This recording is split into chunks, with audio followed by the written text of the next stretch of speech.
जय जिनेन्द्र राजूभाई। जय जिनेन्द्र। जय जिनेन्द्र राजूभाई। जय जिनेन्द्र। जय जिनेन्द्र। जय जिनेन्द्र। ओम नमो रियंताणम नमो सिद्धाणम नमो हरियाणम नमो वज्जायाणम नमो लोहे सौवसाहुणम। मंगलम भगवान वीरो मंगलम गौतम ओगणी मंगलम कुंद कुंदार्यो जैन धर्मोस्तु मंगलम। ओंकार बिंदु संयुक्तम नित्यं जायन्ति योगिनः कामदं मोक्षदं चैव ओंकाराय नमो नमः। अहोपकार जिनवर्नो कुंदनो ध्वनि दिव्यनो जिन कुंद ध्वनि आप्या अहो आ गुरु काननो तुझ ज्ञान ध्यान नो रंग अमया दर्श रहो ओ शिव पद तक तुझ संग माता हाथ करो।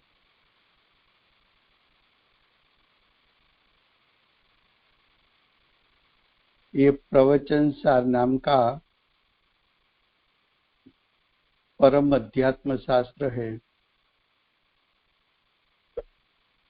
भगवत कुंदाचार्य देव ने मांगलिक करके प्रतिज्ञा की। प्रतिज्ञा के विशुद्ध ज्ञान शब्द में से आचार्य भगवान ने ज्ञान तत्व प्रज्ञापन को खोला। भूमिका की गाथा में उपयोग का दो प्रकार बताया, सदुपयोग और शुभ उपयोग। प्रथम अधिकार का पेटा अधिकार प्रथम में सदुपयोग का स्वरूप समझाया और उसका फल ज्ञान अधिकार में उसका फल क्षायी ज्ञान बताया और सदुपयोग का फल क्षायिक सुख उसका विस्तार सुख अधिकार में किया। अब शुभ परिणाम शुभ उपयोग, तो अभी पेटा चौथा अधिकार चलता है शुभ परिणाम अधिकार। उसमें चलती है गाथा 82, उसकी टीका।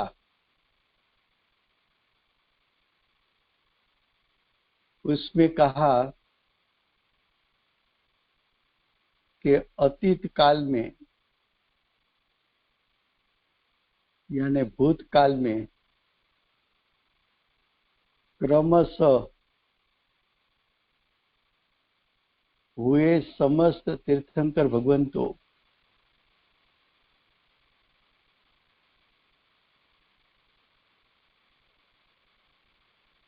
प्रकारांतर का यानी अन्य प्रकार का असंभव होने के कारण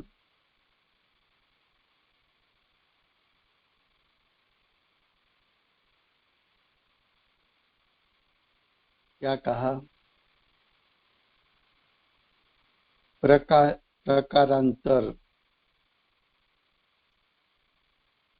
यानी अन्य प्रकार कर्म का जो क्षय होता है उसका प्रकार एक ही प्रकार है। उसका प्रकार क्या है? तो कि ज्ञायक का लक्ष्य करने से, ज्ञायक पर दृष्टि रखने से जो अनंत गुणों की आंशिक शुद्धता प्रकट हुई, वो शुद्धता का प्रभाव के कारण, वो शुद्धता के निमित्त के कारण कर्म का क्षय होता है। उसमें दो प्रकारपना नहीं है। किसी को मोक्ष मार्ग में जाना है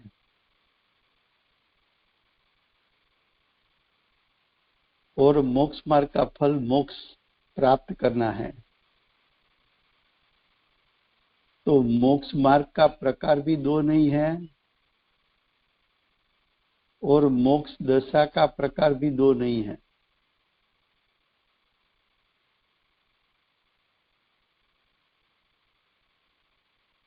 विश्व में 363 पाखंड मत चलते हैं, झूठे मत, अज्ञानी और मूढ़, विपरीत मान्यता वाले जीवों ने अपनी कल्पना के द्वारा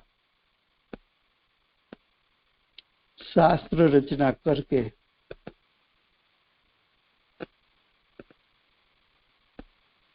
भिन्न भिन्न प्रकार के मार्ग बनाए।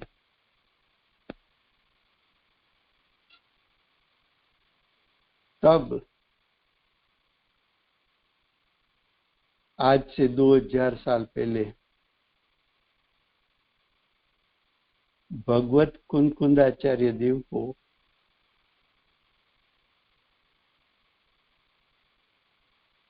पंचम आर्य के अंत तक के जीवों के लिए एक करुणा का भाव आया। भव्य जीवों के लिए करुणा का भाव आया। आचार्य भगवान ने एक अष्टपाहुड़, 8 पाहुड़ का समुदाय, 8 ग्रंथ का समुदाय,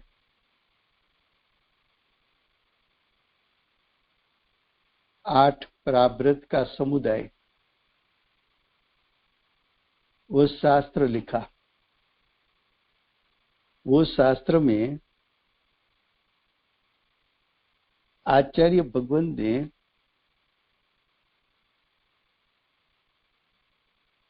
वर्तमान काल की स्थिति देखकर, पंचम काल की स्थिति देखकर अष्टपाहुड़ में 363 पाखंड मत में मोक्ष नहीं है, ये बताया।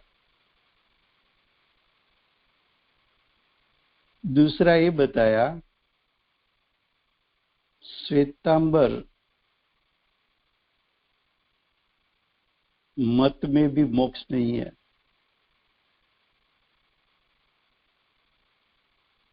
तीसरा ये बताया कि स्त्री का मोक्ष नहीं होता है। चौथी बात ये बताई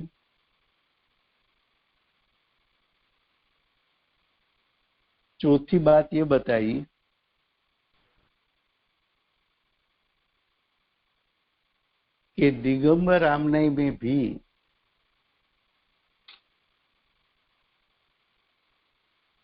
सिर्फ द्रव्यलिंग का पालन करता है, लेकिन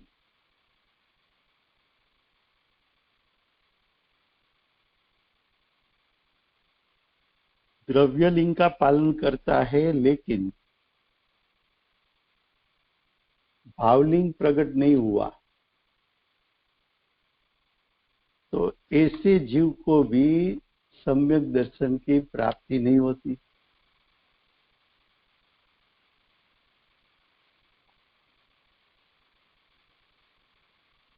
तो आचार्य भगवान ने प्रथम पाहुड़ लिखा दर्शन पाहुड़।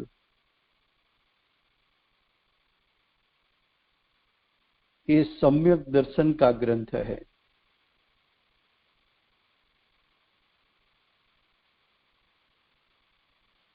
आचार्य भगवान ने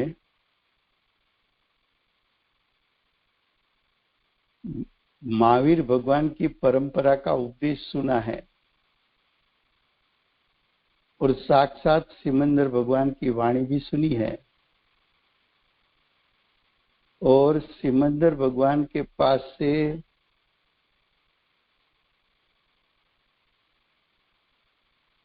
यति धर्म, मुनियों का धर्म, ये बात भी सुनी है। तो आचार्य भगवान ने प्रथम पाहुड़ दर्शन पाहुड़ लिखा। प्रथम पाहुड़ दर्शन पाहुड़ क्यों लिखा? तो कि तीर्थंकर भगवान के मत अनुसार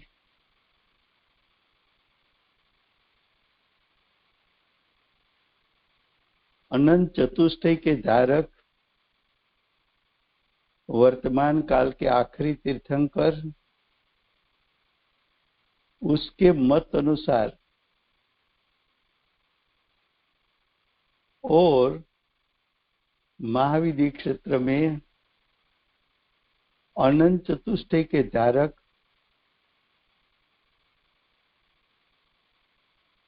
प्रथम तीर्थंकर, सीमा को धरने वाले अनंत चतुष्टय के धारक, उसके उपदेश में ये आया कि मोक्ष मार्ग का कोई यथाक्रम है।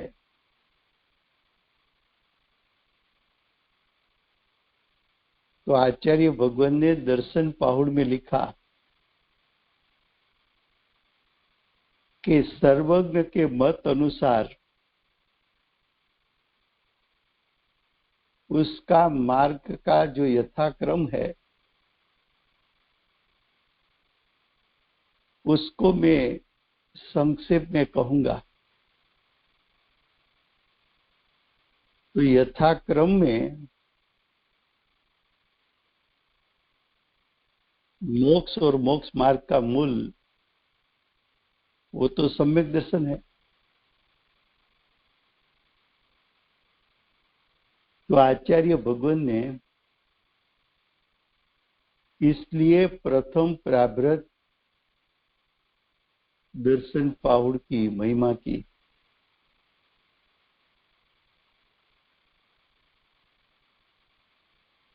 दर्शन पाहुड़ में आचार्य भगवान ने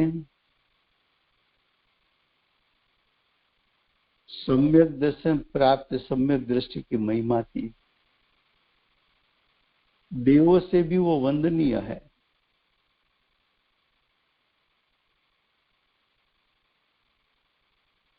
अभी तो सम्यक दर्शन प्राप्त हुआ, लेकिन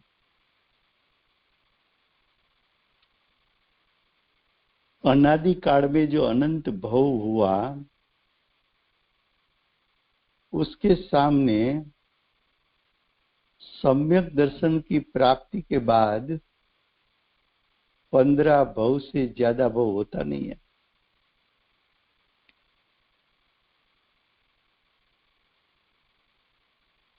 पंद्रह भव से ज्यादा भव होता नहीं है, ऐसी सम्यक दर्शन की महिमा है। सम्यक दर्शन प्राप्त हुआ, तुझे मोक्ष लेना पड़ेगा। एक बार सम्यक दर्शन प्रकट हुआ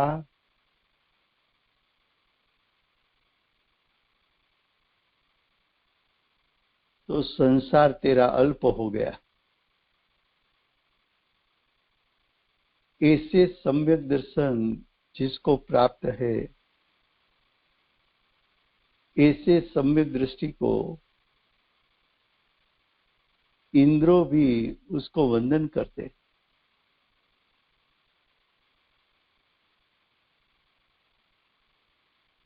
बहुत सी बात बताई है।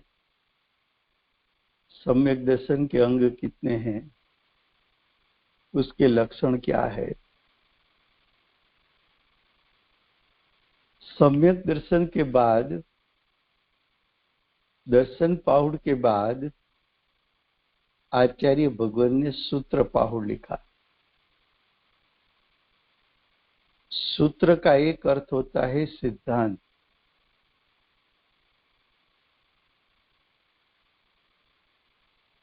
सूत्र का दूसरा अर्थ होता है ओम दिव्य ध्वनि, तीर्थंकर भगवान की वाणी।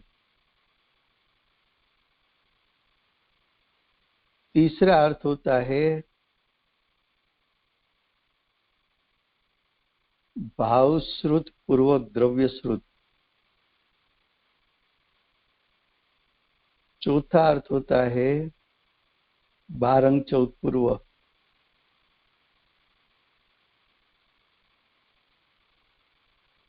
सूत्र पाहुड़ का एक अर्थ होता है सम्यक ज्ञान। ये सम्यक ज्ञान का पाहुड़ है। लेकिन ध्यान से सुनने जैसी बात है कि अन्य आगमों में, चाहे समयसार हो, चाहे प्रवचन सार हो, चाहे पंचास्तिकाय हो, चाहे छडाला हो, चाहे पुरुषार्थ सिद्धि उपाय हो, सभी ने सम्यक ज्ञान की बात की। लेकिन जिन जिन शास्त्रों ने सम्यक ज्ञान की बात की, वहां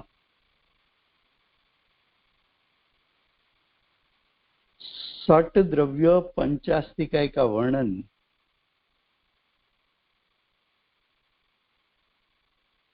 यानी षट द्रव्य पंचास्तिकाय का जैसा स्वरूप है वैसा ही स्वरूप जानना, उसको सम्यक ज्ञान कहा।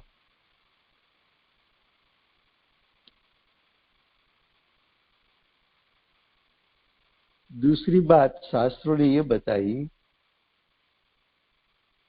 कि 7 तत्व 9 पदार्थ, 7 तत्व 9 पदार्थ,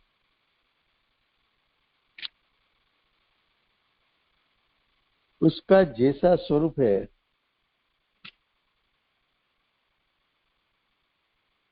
ऐसा ही स्वरूप जानना,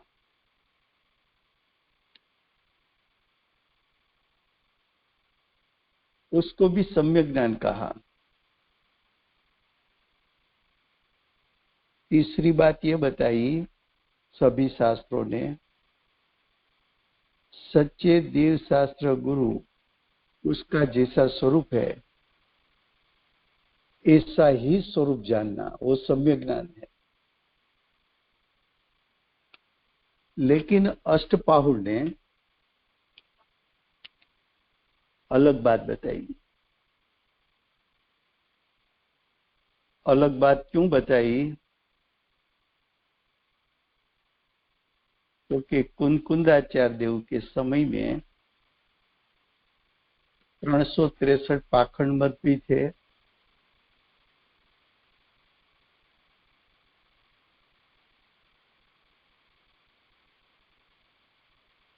श्वेतांबर मत में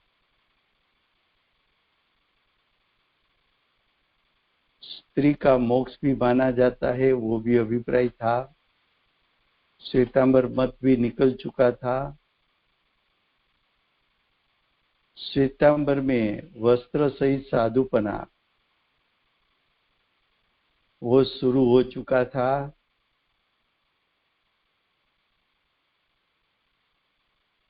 और कुंकुंदाचार्य के समय में भी दिगंबर धर्म में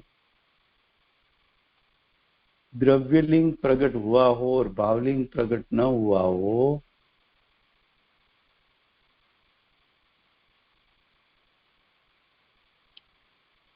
ऐसे दिगंबर में भी जीव थे, ये द्रव्यलिंगी मुनि को मुनि मान ले।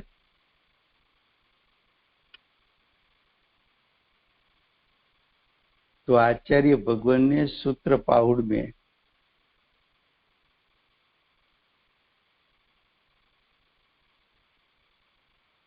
मोक्ष मार्ग का यथार्थ स्वरूप, मोक्ष मार्ग का यथार्थ स्वरूप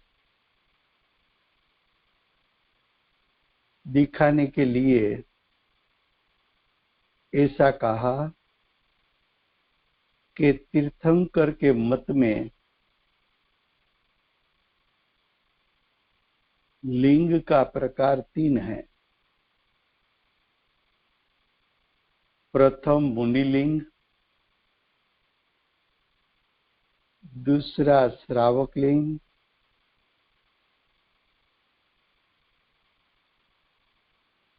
तीसरा स्त्रियों का लिंग यानी अर्जी का लिंग।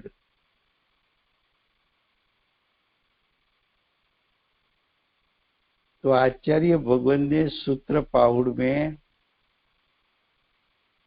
ऐसा बताया कि तीर्थंकर भगवान के मत अनुसार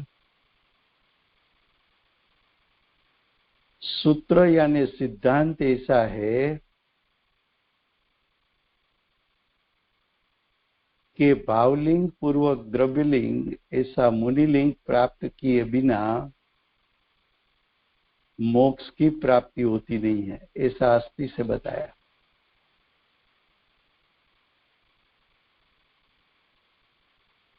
ये भी बात बताई कि श्रावक का चारित्र, नियम पूर्वक का चारित्र, प्रतिज्ञा पूर्वक का चारित्र, सिद्धांत अनुसार का चारित्र, श्रावक श्रावी का पर्याय उसमें शुरू होता है। और स्त्री को मोक्ष नहीं हो सकता, लेकिन स्त्री सम्यक दर्शन प्राप्त कर सकती है, श्राविका बनकर 12 प्रकार के व्रत का पालन कर सकती है और 13वां व्रत संलेखना व्रत भी प्राप्त कर सकती है और 11 प्रकार की पड़िमा भी प्राप्त कर सकती है। लेकिन अर्जिका मुनि बन नहीं सकती।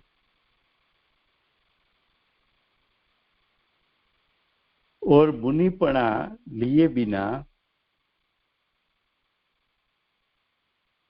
मुनिपना लिए बिना मोक्ष होता नहीं। स्त्री की शरीर रचना ऐसी है कि नग्न अवस्था धारण नहीं कर सकती।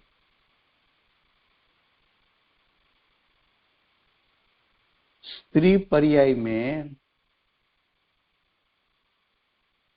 भय प्रकृति के कारण वन जंगल में स्त्री अकेली रह नहीं सकती। स्त्री पर्याय में इतना पुरुषार्थ नहीं चल सकता कि मुनिपना ग्रहण कर सके। अर्जिका बन सकती है, पंचम गुणस्थान तक आ सकती है, 13 प्रकार के व्रत का पालन कर सकती है, 11 प्रकार की पड़िमा ले सकती है, लेकिन मुनि नहीं बन सकती। तो सूत्रपाहुड़ ने सच्चे मोक्ष मार्गी कौन है उसका ज्ञान कराने के लिए मुनिलिंग उसका मोक्ष हो सकता है, श्रावक अगर मुनिलिंग प्रकट कर ले तो उसका मोक्ष हो सकता है, लेकिन अर्जिका यानी स्त्रीलिंग उसमें मोक्ष नहीं हो सकता। ऐसा तीर्थंकर परमात्मा का मत है, अभिप्राय है, उसके ऐसे वचन है, ऐसे सिद्धांत उसने बताया है। हेलो राजू भाई। ऐसा हाँ जी, જય જીનેન્દ્ર। જય જીનેન્દ્ર। મને છે ને અર્જિકાનું સંપૂર્ણ સ્વરૂપ સમજવું છે કે એ લોકો પોતાનો આહાર ક્યાંથી લે, કેવી રીતે વાપરે, કપડા એટલે એક સાડીમાં કેવી રીતે પહેરે, કોની પાસેથી કયા કયા વ્રત લે, આમ કેવી રીતે કોની સંગમાં રહે કે એકલા રહે, એ બધું કંઈ ખબર નથી એની। હા, એટલે એના માટે આપણે છે ને 5 સ્વાધ્યાય અલગ રાખવા। હા, ખાસ સમજવું છે એ તો। હા ભલે, એટલે આપણે એક વખત એવો પ્રોગ્રામ કરશું કે 5 સ્વાધ્યાય એના ઉપર અલગ લેશું। કે 12 પ્રકારના વ્રત સમજાવવા પડે। આમ ઉપર ઉપરથી થોડુંક કામ તમે મુખ્ય શું છે કે ભાઈ કોની પાસેથી એ લોકો વ્રત લે, કેવી કોની આજ્ઞા લે, પછી કેવા પાત્ર વાપરે, કોની કેવી રીતે રહી શકે એ લોકો। હા, એ મુનિ પાસે પણ લઈ શકે અને મુનિની ઉપસ્થિતિ ન હોય તો સ્વયં પણ લઈ શકે। જેમ માનો કે આપણે ગુરુદેવ છે દિગંબર રામનાય ગ્રહણ કરી તો વર્તમાન કાળે મુનિ, શ્રાવક, શ્રાવિકા, અર્ચિકા એ સમ્યક દ્રષ્ટિ કોઈ જોવા નહોતા મળતા। તો જેમ તીર્થંકરનો જીવ એ દીક્ષા બીજા પાસે ન લે, સ્વયં દીક્ષિત થાય। નમો સિદ્ધેભ્યો કહી મુનિ દીક્ષા અંગીકાર કરી લે તીર્થંકરનો જીવ, કારણ કે સ્વયં ધર્મી છે। એમ ગુરુદેવે દિગંબર ધર્મ અપનાવ્યો તો બાલ બ્રહ્મચારી પાર્શનાથ ભગવાનના ચિત્રપટ સામે ગુરુદેવ પણ તીર્થંકરનો જીવ છે, સ્વયં ધર્મી છે। એને ખરેખર દિગંબર ધર્મ સ્વયં પોતે જ સંશોધન કરીને એનું યથાર્થપણું ગ્રહણ કરીને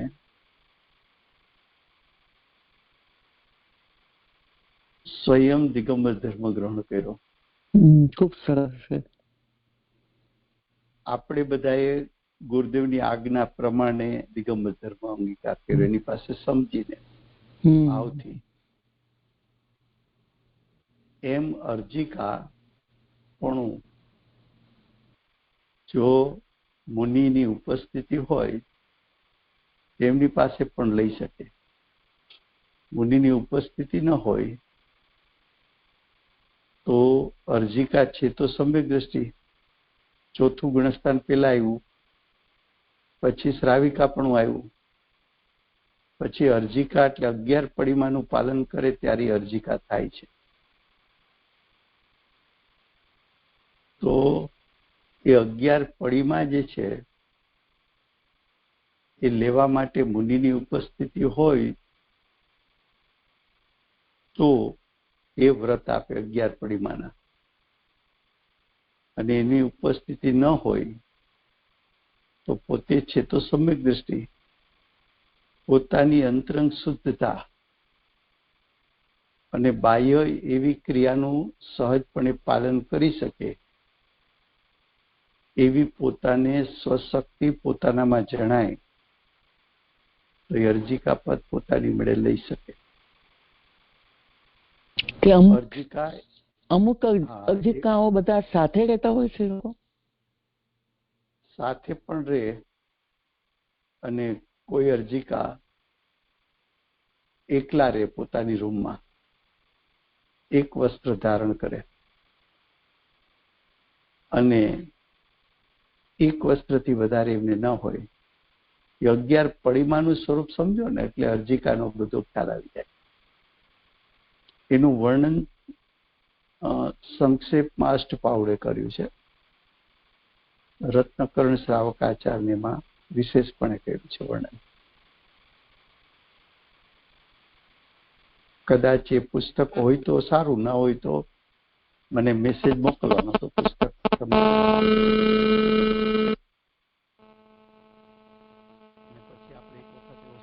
થેન્ક યુ.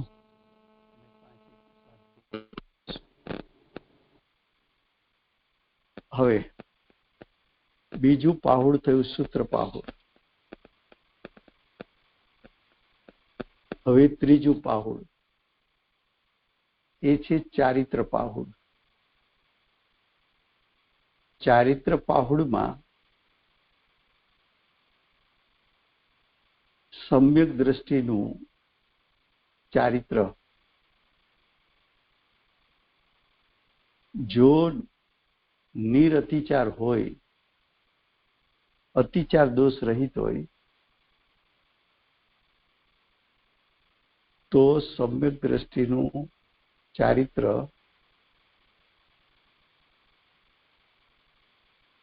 એ ચારિત્ર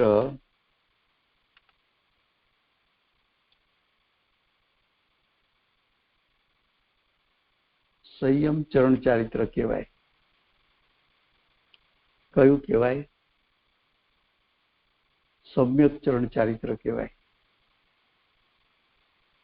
અને બીજો ચારિત્રનો પ્રકાર છે સંયમ ચરણ ચારિત્ર. એ સંયમ ચરણ ચારિત્ર છે એના 2 પ્રકાર છે. આંશિક ચારિત્ર લે દેશ ચારિત્ર તો એ શ્રાવક શ્રાવિકાને હોય, અર્જિકાને હોય તો એને દેશ સંયમ ચરણ ચારિત્ર કહે છે. શ્રાવક પણ આવું ચારિત્ર લે તો શ્રાવક હોય કે શ્રાવિકા હોય કે અર્જિકા હોય એને દેશ સંયમ ચરણ ચારિત્ર હોય. અને મુનિને પૂર્ણ સંયમ છે અથવા સકલ ચારિત્ર છે માટે એનું ચારિત્ર પૂર્ણ સંયમ ચારિત્ર કહેવાય. રાજુભાઈ, આ અતિચાર સહિત થી જરાક ફરીવાર સમજાવો. હા, પરિવાર. સમ્યક દર્શન છે એના ભેદ પાડવા હોય તો 2 ભેદ પાડી શકાય. એક અતિચાર દોષ સહિત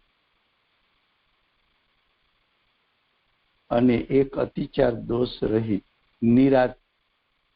નિરતિચાર સમ્યક દર્શન. અતિચાર કોને કહેવાય? કે સમ્યક દર્શનની પ્રાપ્તિ કરી હોય તેમ છતાં મન વચન કાયા કરવું કરાવવું અનુમોદવું એ 9 કોટિમાંથી કોઈ કોટિનો દોષ થાય પણ એ દોષ એવો ન હોય કે સમ્યક દર્શન વમી જાય, સમ્યક દર્શન ચાલ્યું જાય, પણ સમ્યક દર્શનને મલિન કરે, થોડા હલાવી દે પણ પાછા ગોઠવાઈ જાય. જેમ લૌકિકમાં આપણને કોઈ તર્કવાદી જોરશોરથી આર્ગ્યુમેન્ટ કરે તો આપણે ક્યારેક એવું બોલીએ છીએ કે પહેલા તો અમે એની વાતમાં આવી ગયા, પછી અમને ખબર પડી કે ના ના આ તો ખોટું છે. તે એક વખત તમારા વિચારને મલિન કરી દીધા, એમ સમ્યક દર્શન મલિન થાય પણ વમી ન જાય તો એ અતિચાર દોષ વાળું સમ્યક દર્શન છે. પણ એવા 9 કોટીએ કોઈ પણ પ્રકારના દોષ ન થાય તો અતિચાર દોષ રહિત સમ્યક દર્શન કહેવાય. અને એનું બીજું નામ નિરઅતિચાર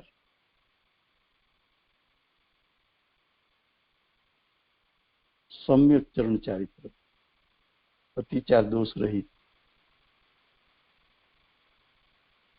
એવું ચારિત્ર સમ્યક દ્રષ્ટિને ચોથે ગુણસ્થાન હોય છે. પંચમ ગુણસ્થાને શ્રાવક અથવા શ્રાવિકા એમણે નિયમપૂર્વક અણુવ્રત ધારણ કર્યા. તો એ અણુવ્રત 12 પ્રકારના છે. 5 મહાવ્રત, 3 ગુણવ્રત અને 4 શિક્ષાવ્રત. એનો અર્થ એવો છે કે 5 પ્રકારના વ્રતનું પાલન કરવું, એ 5 અણુવ્રત અંશે પાલન કરવું. ગુણવ્રત એટલે 5 અણુવ્રત છે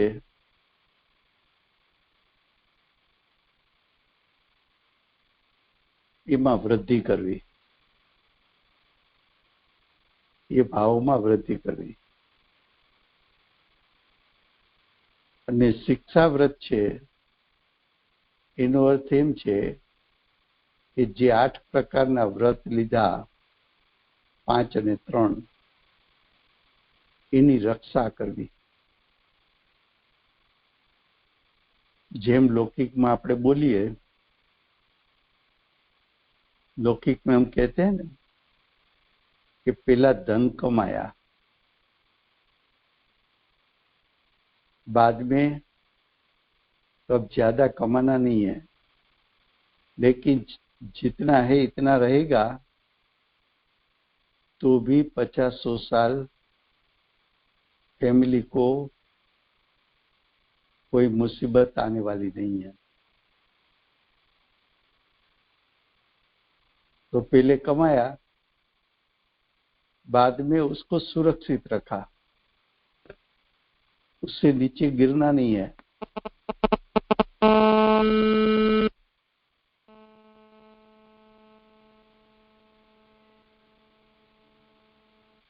अब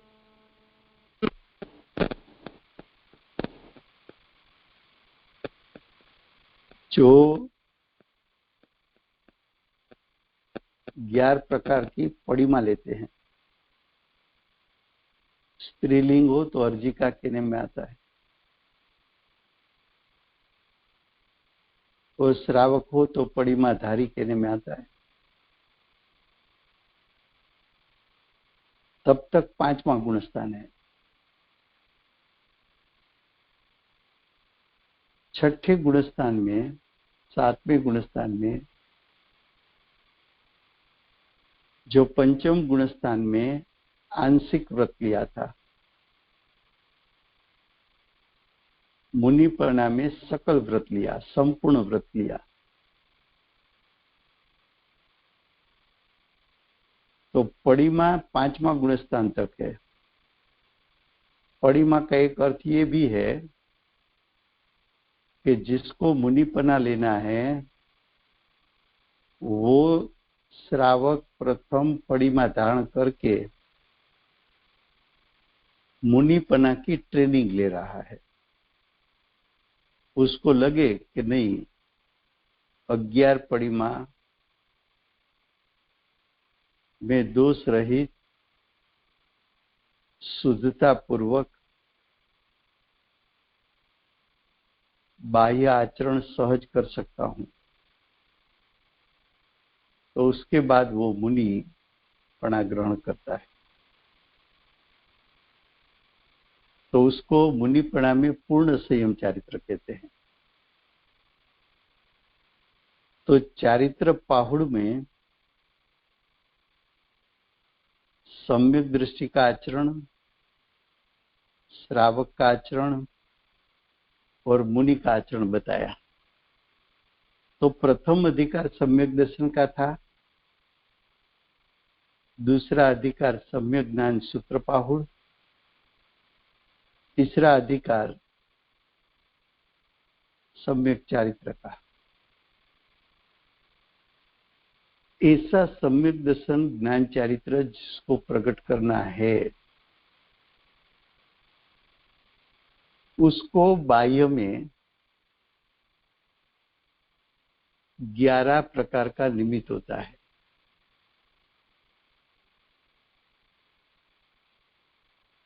11 स्थान उसको निमित्त बन सकते हैं। तो देखो, आचार्य भगवान ने प्रथम मोक्ष मार्ग का क्रम बताया 2 प्रकार से। सम्यक दर्शन अधिकार रखा, सूत्र पाहुड़ सम्यक ज्ञान अधिकार रखा, और तीसरा सम्यक चारित्र अधिकार रखा। ऐसा क्रम आप कह सकते हो।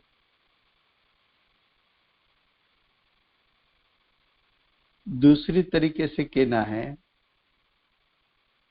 तो चतुर्थ गुणस्थान,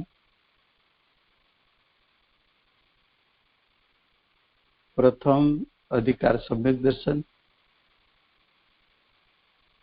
सूत्र पाहुड़ तो सिद्धांतों का ज्ञान वो सम्यक ज्ञान अधिकार, और बाद में चारित्र अधिकार में भी क्रम बताया कि सम्यक दृष्टि का आचरण कैसा होता है, श्रावक श्राविका अर्जिका का आचरण कैसा होता है, मुनि का आचरण कैसा होता है।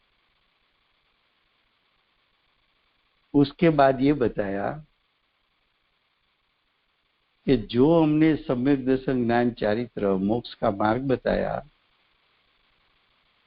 उसको तुझे प्राप्त करना है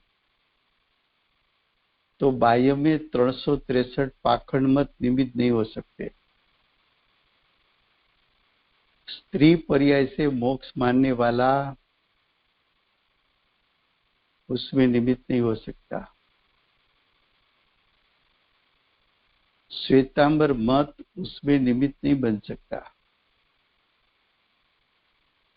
और सिर्फ द्रव्यलिंग हो मुनि को वो भी निमित्त नहीं हो सकता बाह्य में। चौथा पाहुड़ का नाम दिया बोध पाहुड़। बोध पाहुड़ का अर्थ है कि तुझे मोक्ष मार्ग और मोक्ष प्रकट करना है, तो उसमें कौन निमित्त हो सकता है, उसका बोध आचार्य भगवान ने दिया। तो उसमें निमित्त 11 निमित्त बताया। एक आयतन, दूसरा चैत्य ग्रह। चैत्य ग्रह का अर्थ है, चैत्य का अर्थ है प्रतिमा, ग्रह का अर्थ है प्रतिमा को रहने का स्थान, यानी जिन मंदिर, वो चैत्य ग्रह। तीसरा बताया चैत्य, चैत्य यानी जिन प्रतिमा। तो जिन मंदिर तुझे निमित्त बन सकता है, जिन प्रतिमा निमित्त बन सकती है। उसके बाद दर्शन, उसके बाद जिन बिंब, उसके बाद जिन मुद्रा, उसके बाद ज्ञान पद, उसके बाद देव, उसके बाद तीर्थ, तीर्थ यानी तरने का स्थान जहां ज्ञानी विचरे हो। हमारे लिए तीर्थ साधना भूमि कहा ना सोनगढ़ को।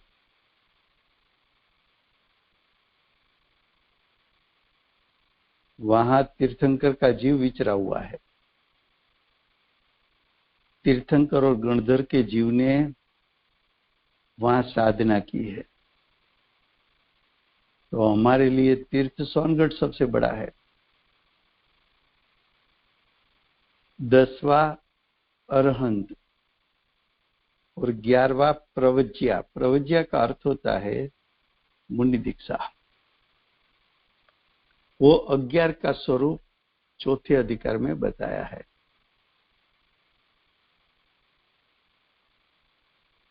उसके बाद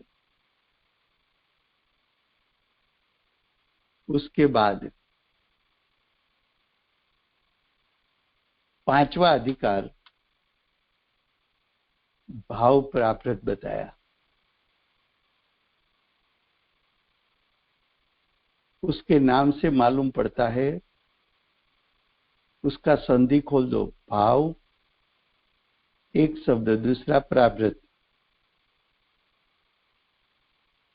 तो जीव के भाव अनुसार फल मिलता है। जिसके जीव के भाव अनुसार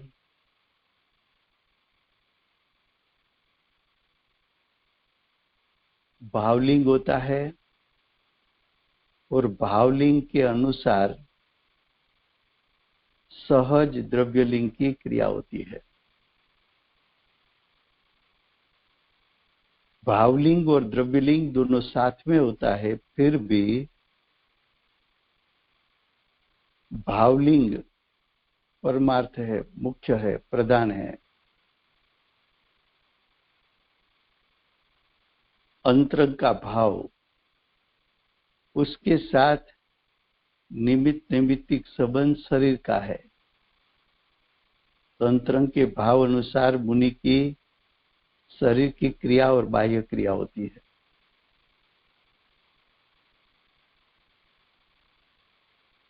भाव का दूसरा अर्थ है निश्चय पूर्वक व्यवहार, मोक्ष मार्ग।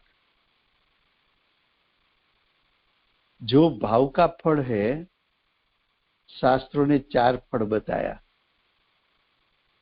धर्म यानी शुभ भाव,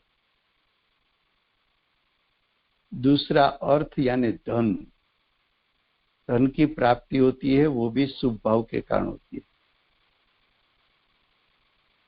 काम એટલે ભોગવટા का भाव, 5 इंद्रिय का विषय हो, स्पर्शेंद्रिय, रसेंद्रिय, घ्राणेंद्रिय, चक्षुरेंद्रिय, श्रोतेंद्रिय। शरीर के भोगवटा का भाव वो स्पर्शेंद्रिय का विषय है। तो भाव के कारण काम यानी भोगवटा मिलता है। तो भाव के फल में धर्म, धर्म यानी शुभ भाव, अर्थ यानी धन, काम यानी भोग की प्राप्ति, और चौथा है मोक्ष। वो भाव के कारण मोक्ष मिलता है। तो भाव का 4 फल बताया। शुभ भाव करना है तो धर्म कर, धन चाहे तो भी धर्म कर, और स्वर्ग में भोगवटा करना है तो भी तेरे भाव अनुसार होगा, और मोक्ष की प्राप्ति करना है तो भी तेरे भाव अनुसार होगा। और ये भी बताया कि भावलिंग नहीं है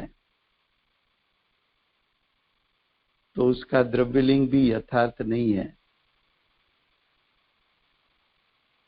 ऐसे सिर्फ द्रव्यलिंगी हो तो उसके फल में 4 गति में परिभ्रमण होता है, 84 लाख योनि में भ्रमण होता है, संसार में भ्रमण करके दुखी होता है। उसके बाद भाव प्रारब्ध के बाद मोक्ष प्रारब्ध बताया।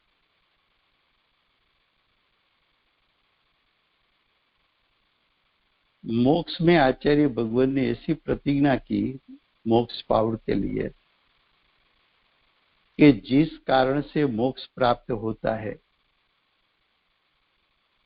उसका स्वरूप और मोक्ष का स्वरूप बताऊंगा। तो मोक्ष की प्राप्ति तो मोक्ष मार्ग के कारण होती है। तो मोक्ष पाउड में आचार्य भगवान ने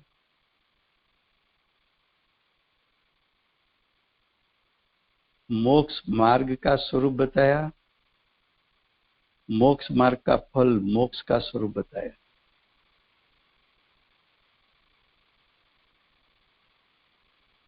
सातवां पाहुड़ लिंग पाउड़ है। लिंग पाउड़ में आचार्य भगवान मुनि का जो सच्चा स्वरूप नहीं है, कुंदाचार्य देव के काल में 363 पाखंड मत ने जो साधु का स्वरूप बताया, श्वेतांबर मत ने साधु का स्वरूप बताया और दिगंबर शास्त्रों ने सिर्फ द्रव्यलिंग, भावलिंग के बिना द्रव्यलिंग का स्वरूप बताया। तो आचार्य भगवान ने लिंग पाहुड़ में बताया कि जो स्वयं को साधु मनाता है उसका बाह्य स्वरूप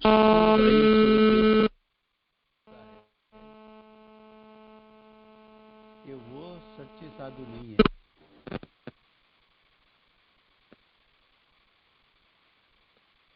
तो उसने जो नाचने कूदने वाले, गीत गाने वाले, अनेक प्रकार के भिन्न प्रकार के वस्त्र पहनने वाले और साधु मनाना और पाप की कुक्रिया करने वाले, व्यभिचार करने वाले, तो 363 पखंड मत में कुक्रिया यानी पाप की क्रिया करने वाले साधु साधु नहीं है।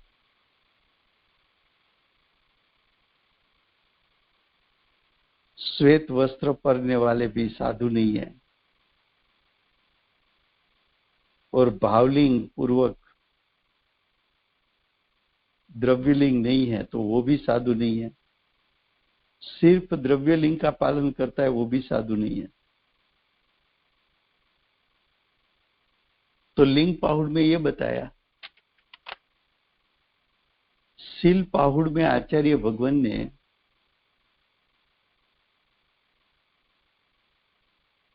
सील का 2 अर्थ किया। एक अर्थ है सील का अर्थ स्वभाव, प्रकृति, स्वभाव। दूसरा सील का अर्थ है भाव से और शरीर से ब्रह्मचर्य का पालन करना। तो सच्चा सील किसको होता है?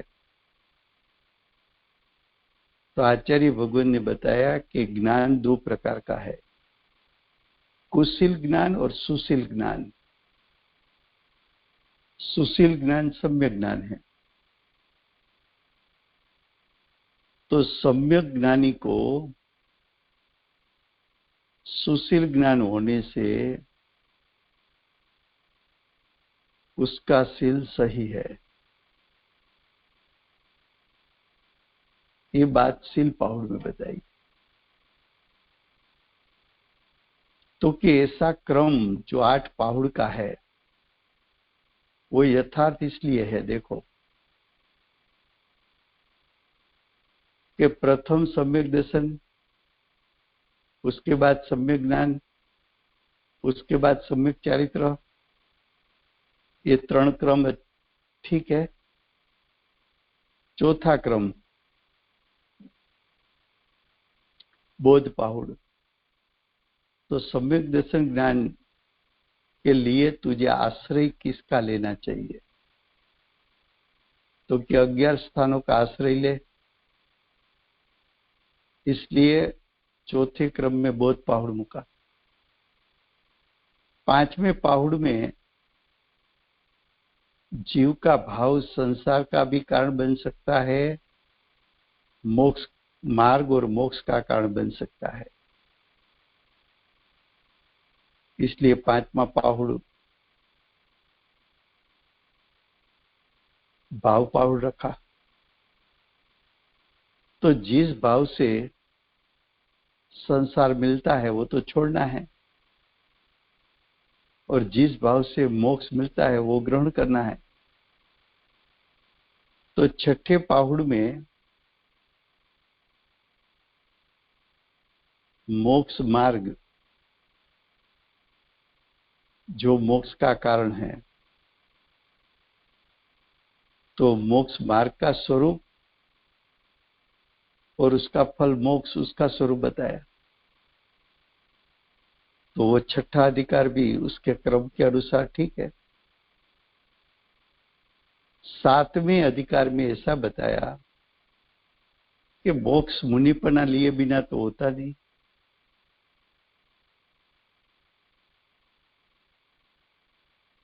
तो सच्चा मुनिलिंग कैसा होता है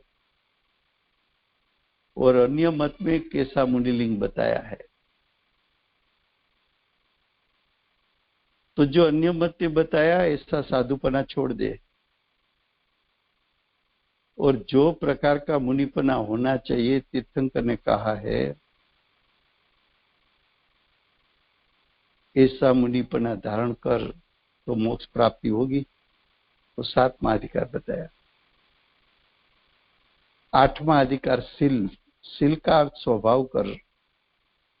तो उसका अर्थ ये होता है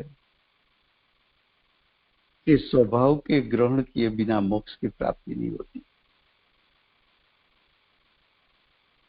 वो अंतरंग की बात बताई। और बाह्य की बात देखो तो शील यानी ब्रह्मचर्य का पालन मुनि को होता है। मुनि ब्रह्मचारी है, स्वस्त्री परस्त्री सभी का त्याग है। तो मोक्ष की प्राप्ति उसको होती है स्वभाव का आश्रय ले। वो स्वभाव वो शील है, और मुनिपना ग्रहण कर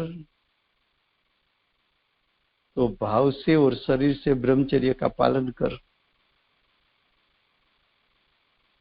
ऐसा करके 8 अधिकार बताया। तो यही क्रम से जो प्रवचन सार का हमारा विषय था उसमें ये बताया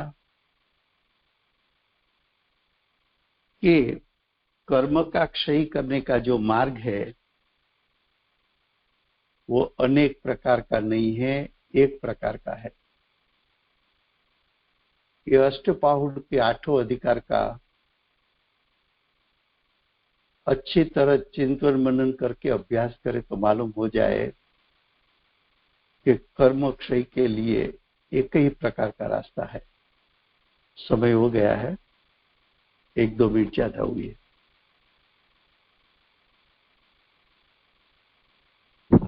thank you very much Raju भाई, थैंक यू। हाँ जी। कौन जय बुलाएगा?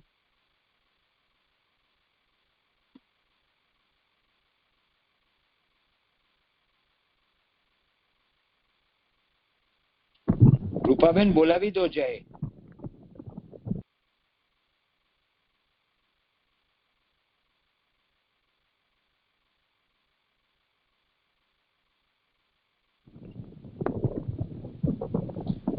કોઈ નથી બોલાવતું રાજુભાઈ? તમે બોલાવી દો.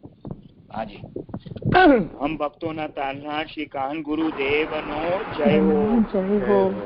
દશમૂર્તિ પૂજ્ય ભગવતી માતનો જય હો. સત્ય સનાતન દિગંબર જૈન ધર્મનો જય હો. સુવર્ણપુરી તીર્થ ધામનો જય હો. પાંચ પરમાગમ શાસ્ત્ર સમયસાર નિયમસાર પ્રવચનસાર અષ્ટપાભૂત સર્વ શાસ્ત્રોનો જય હો. જય હો. 1008 વાર સૂર્યકીર્તિ ભગવાનનો જય જયકાર જય જયકાર જય જયકાર. માતાજીનું જ્ઞાન બોલે સૂર્યકીર્તિ ભગવાનનો જય જયકાર જય જયકાર જય જયકાર. દેવેન્દ્ર કીર્તિ ગંધર્વ ભગવાનનો જય હો જય હો જય હો જય હો. બાહુબલી ભગવાનનો જય હો. જંબુદીપ મધ્ય બિરાજમાન સર્વ શાશ્વત જીનેન્દ્ર દેવોનો જય હો. ભગવાન શ્રી કુંકુન આચાર્ય દેવ, ભગવાન શ્રી અમરચંદ્ર આચાર્ય દેવ, બધા મુનિવરોનો જય હો જય હો જય હો. જય હો. વેરી મચ રાજુભાઈ, બધાને જય જીનેન્દ્ર રાજુભાઈ. જય જીનેન્દ્ર. જય જીનેન્દ્ર રાજુભાઈ. જય જીનેન્દ્ર. જય જીનેન્દ્ર. જય જીનેન્દ્ર. જય જીનેન્દ્ર રાજુભાઈ. જય જીનેન્દ્ર.